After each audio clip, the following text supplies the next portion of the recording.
छत्रपती संभाजीनगर महानगरपालिकेमध्ये गेल्या 2017 पासून लाड समितीचे काही प्रकरणे प्रलंबित आहेत। ही प्रकरणे तात्काळ मिटवण्यात यावी आणि साफसफाई कामगारांना लाड समितीचा फायदा देण्यात यावा अशी मागणी महानगरपालिका बहुजन कामगार शक्ती महासंघ संघटनेने केली असून या प्रकरणी निवेदन महानगरपालिका आयुक्त यांना देण्यात आले असल्याची माहिती संघटनेचे संस्थापक अध्यक्ष संजय रगडे यांनी दिली आहे।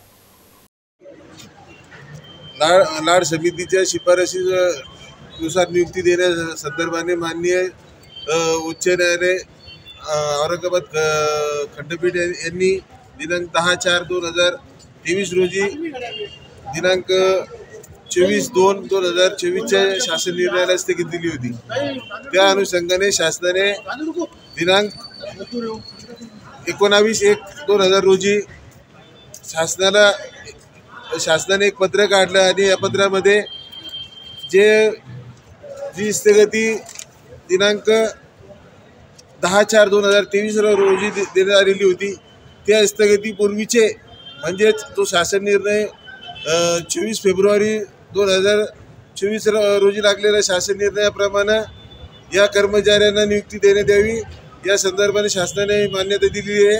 आणि तसेच यापूर्वी 2017 पासून लाड पागे समितीचे साधारण 70 ते 80 प्रकरण महानगरपालिकेकडे प्रलंबित आहे।